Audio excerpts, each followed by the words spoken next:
Good afternoon. Trevor Hicks, the businessman from Keighley, whose two teenage daughters died in the Hillsborough disaster, has been telling the inquest how his desperate cries for police to take action were ignored. Mr Hicks has also been describing the horrors he faced trying to help his daughters as the fatal crushing developed at the 1989 FA Cup semi-final. 96 Liverpool fans died. Our correspondent John Cundy is at the hearings in Warrington.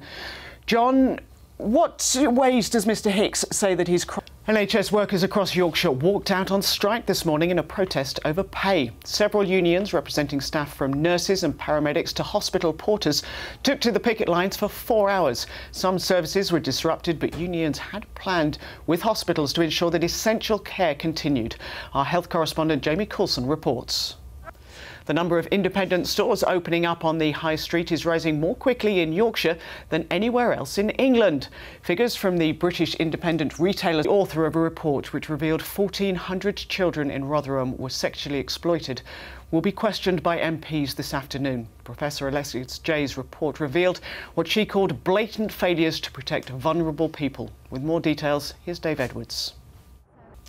It's not unusual for a sports team to get relegated, but it's not something you'd expect after just one game of the season. But that's what happened to Doncaster Rovers Bells last year when a committee demoted them from the top division of women's football.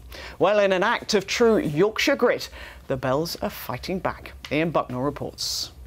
Fingers crossed for them. Well, there'll be some aching limbs today after yesterday's Yorkshire Marathon. Around 7,000 people set off in very foggy conditions, including our colleague Graham Morby, who did it in just over 3.5 hours. Incredible. You were noticeable. Did he do the whole 26 miles? He did the whole 26 miles. You were notable by your absence in any of it. Well, I wasn't invited. Next year. Not bother inviting yes, me. next year. Let's have a look. We will be back. We look north at 6:30 tonight. We will see you then. Bye-bye. Sweat.